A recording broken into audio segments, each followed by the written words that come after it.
और एक अर्थ लगाओ तो ये रावण जो है ना मोह का प्रतीक है, मोह। और ये मोह ऐसा राक्षस है, ये मरना नहीं चाहता है। इसलिए रावण ने मांगा कि हम काहू के मरे न मारे, हमें कोई मार न पाए।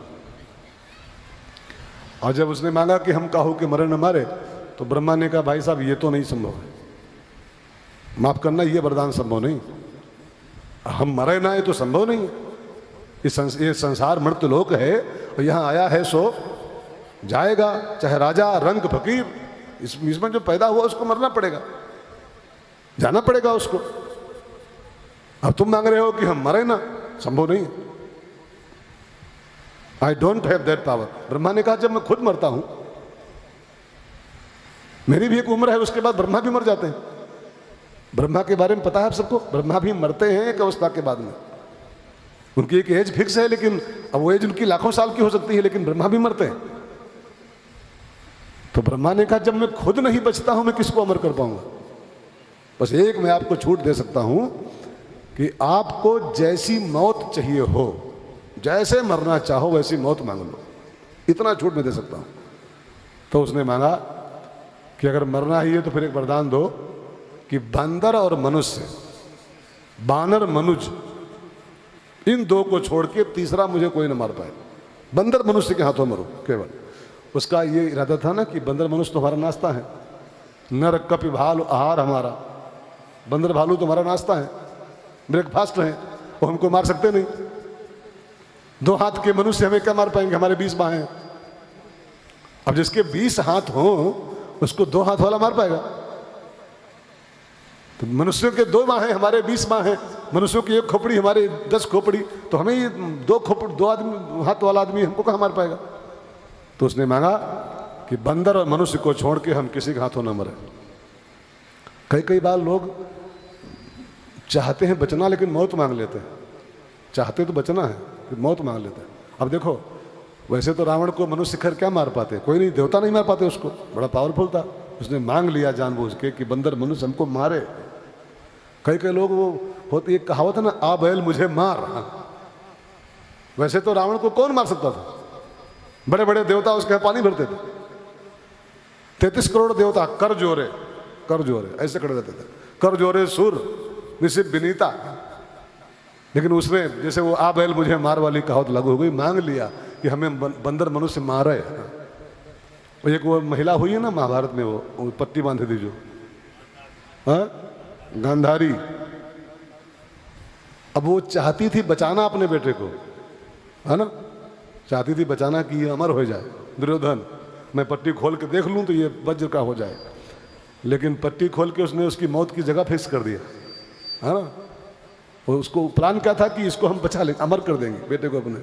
लेकिन वो पट्टी बांध के कमर पे वो लुंगी बांध के आ गया, पत्ता बांध करके पट्टी खोल दिया, तो कमर वाला क्षेत्र उसका रह गया वज्र बनने से। तो कहा अरे बेटा, अब तो तू, जब तेरे कमर पर कोई मारेगा तू मर जाएगा। वैसे वो इतना वज्र था वैसे ऑलरेडी, उसे कौन मार सकता था दुर्योधन को। लेकिन अब गांधारी ने जानबूझ के पट्टी खोल के उसकी मौत की जगह फिक्स कर दिया कि यहां कोई मारेगा तो तू मर जाएगा। तो अभी तक रावण बिल्कुल निर्भय था, लेकिन उसको पक्का हो गया कि बंदर मनुष्य इसको मारेंगे। अब ब्रह्मा जी कुंभकर्ण के पास आए, वो बैठा था, वो आंखें मूंदे, इतना विशाल ढेर पहाड़ की तरह। तो ब्रह्मा ने भी उसको जगाया नहीं, वो ध्यान किए बैठा था। वो ब्रह्मा ने विचार किया कि कुछ न मांगे, ये कुछ न मांगे, खाली भरपेट नाश्ता करे, भरपेट खाना खाए खाली, 1 हफ्ते में पूरा संसार खा जाएगा, 1 हफ्ते में ही। और ये कहीं पूरा मैदान साफ कर देगा। तो ब्रह्मा ने उसका अल्ट्रासाउंड किया, सीटी स्कैन, और रिपोर्ट निकाली क्या मंगैया है, क्या मांगना चाहता है। तो रिपोर्ट आई कि वो प्लान किए बैठा था, जब ब्रह्मा जी आएंगे तो मांगूंगा 6 महीना जागूं 1 दिन सोऊं, 6 महीना जागूं 1 दिन सोऊं। तो ब्रह्मा जी को लगा 1 हफ्ते में पूरा संसार खा सकता है, और 6 महीना कहीं जाग गया ये तो पूरा ब्रह्मांड खा जाएगा। तो ब्रह्मा ने उसको अभी जगाया नहीं, अपनी बुलाई मैडम, वो देवी, उनकी देवी एक है, बुद्धि की देवी। कई लोग कहते हैं उनकी पत्नी ब्रह्मा जी की, ऐसा नहीं है, पत्नी नहीं है, लेकिन ब्रह्मा जी के साथ अक्सर रहती हो, माता सरस्वती। ब्रह्मा बुद्धि के देवता है, वो बुद्धि की देवी है। उसको बुलाया और कहा देवी इसके अंदर जाओ इसकी प्लानिंग को पलट दो।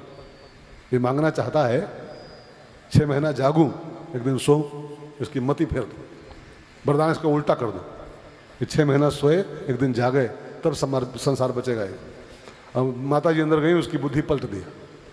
शारद प्रेरित तासु मति फेरी, उसकी मति फेर दिया।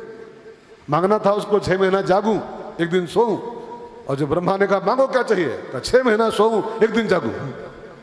ब्रह्मा ने कहा ओके, लाख लाख तथास्तु, उसको लाख कर दिया फटाफट। ये कुंभकर्ण अहंकार का प्रतीक है, ध्यान देकर सुनिएगा।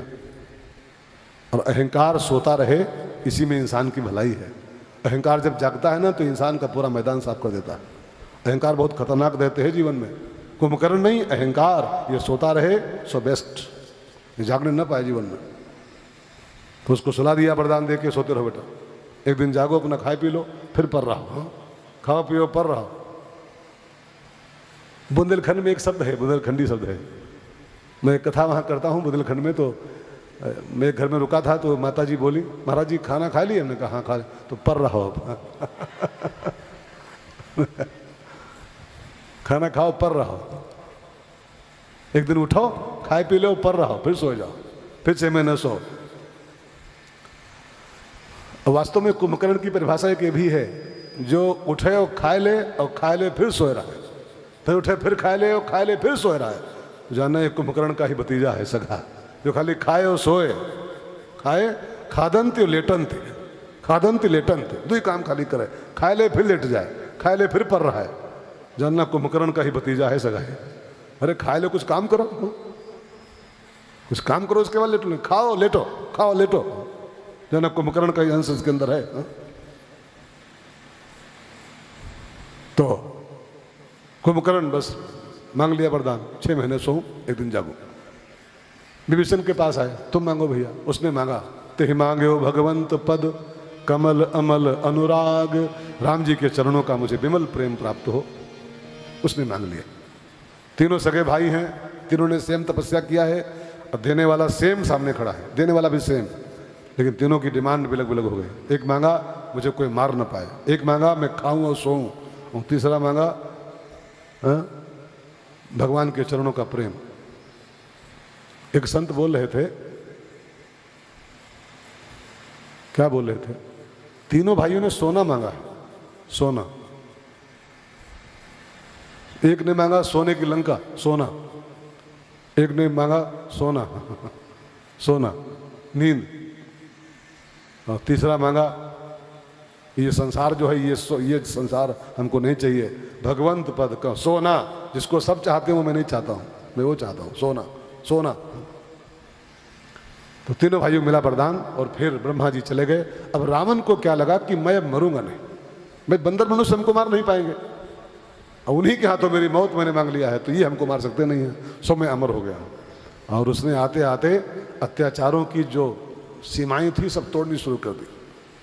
मंदिर, पूजा पाठ, हवन, ब्राह्मण, संत महात्मा, यज्ञ हवन, श्राद्ध, भंडारा सब बंद करा दिया उसने। कोई भी पूजा पाठ संसार में होना बंद हो गया। और होना छोड़ो, मानस में लिखा है असभ्रष्ट अचारा भा संसारा धर्म सुनिय नहीं काना। असभ्रष्ट अचारा भा संसारा धर्म सुनिय नहीं काना। तेहि बहुविध त्रासई देश विकासई जो कह वेद पुराना। तेहि बहुविध त्रासई देश विकासई जो कह वेद पुराना। धर्म के काम होने तो दूर की बात है, धर्म सुनिए नहीं काना। कान में भी कहीं आवाज नहीं आती थी कि धर्म का कोई काम हो रहा है, सब बंद कर दिया। और वास्तव में भगवान के अवतार का यही मेन कारण है। वो जो कल सुने थे आपने 4-5 कारण, वो तो सब गौड़ कारण है, सेकेंडरी। भगवान के अवतार का जो सबसे मेन कारण है वो यही है, जब जब होई। भगवान ने गीता में ही कहा है, यदा यदा ही धर्मस्य ग्लानिर्भवति भारत। गोस्वामी जी बिल्कुल ठीक उसी श्लोक का ट्रांसलेशन किए हैं हिंदी भाषा में। गीता का श्लोक और रामायण की चौपाई दोनों सेम है। जब जब होई धर्म की हानि, जब जब होई धर्म के हानि, बाढ़हि असुर अधम अभिमानी, तब तब धरि प्रभु विविध शरीरा, तब तब धरि प्रभु विविध शरीरा, हरहि कृपा निधि सज्जन पीरा, जब जब होई। अच्छा, मैं आपसे पूछूं धर्म की हानि का अर्थ क्या होगा? जब जब होए धर्म की हानि, तो धर्म की हानि से क्या मतलब लगाया जाए? धर्म की हानि का अर्थ वास्तव में ये होता है कि जब समाज में धर्म की बातें केवल हों और धर्म पर कोई चलता ना हो, उसको धर्म की हानि कहते हैं। पहले के लोग, अब अभी जरा बहुत दूर नहीं, बस 25 साल पहले कैसेट को रिवर्स करवा, 25 वर्ष पूर्व कर ले जाओ, तो पहले के लोग पूजा जरा कम करते थे, पूजा पाठ कम होता था पहले। आजकल जो रुद्राभिषेक चल रहे हैं, पहले कहूँ एक आधा रुद्राभिषेक, कोई एक आधा, कोई गांव भर में एक आधा कोई, है ना। अब आज घर घर रुद्राभिषेक हो रहे हैं, घर घर, मारे आरती, मारे पूजा, मारे दुर्गा पूजा, मारे गणेश पूजा, सब पटे पड़े। लगता है बहुत धर्म बढ़ा है, लगता है ना, धर्म बहुत बढ़ा हुआ है।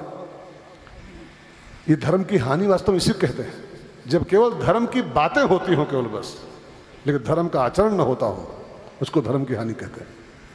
और धर्म के ये खिटपिट भले कम होती हो, लोग धर्म पर चलते हो। अब वास्तव में बहनों भाइयों, धर्म बातों का विषय नहीं है, धर्म पूजा पाठ का विषय नहीं, धर्म तो आचरण का विषय होता है।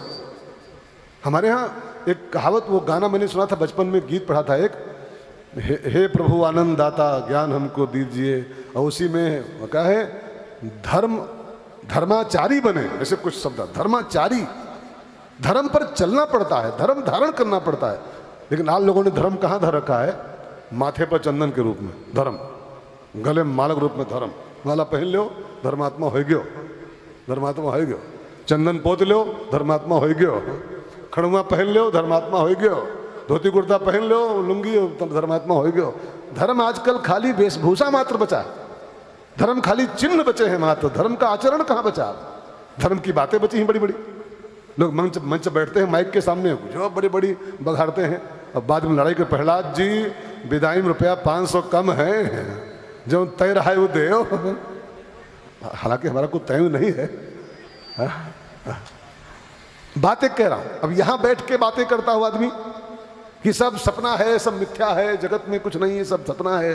अब बाद में लड़ाई करे कि विदाई कम है तो पूर्ण करो, दुनिया को सिखाओ सब सपना है, और खुद लड़ो रुपये के पीछे। हाँ, खुद लिफाफा चेक करो कि रुपया कम है माँ भी, तो फिर आपके मुंह से बदबू आ रही है, ये धर्म की हानि हो रही है। यहां बैठ के बड़ी बड़ी बातें विज्ञान की इंसान बखारता है, बैराग की बातें, सब मिथ्या, सब सपना। तो सब सपना है तो तू क्यों मांग रहा है? फिर तू क्यों तय कर रहा है रुपया लाओ? सब सपना है, तेरा रुपया सही है? हद है। धर्म की केवल बातें हो, धर्म का आचरण न हो, इसका नाम धर्म की हानि होता है। तब भगवान आते हैं और धर्म संस्थापनार्थाय, मनुष्य के हृदय में, मनुष्य के आचरण में धर्म की पुनः स्थापना करने के लिए लोग धर्म पर फिर से चल पड़े, इसलिए राम का अवतार होता है। जब जब होई धर्म की हानि, गाओ चौपाई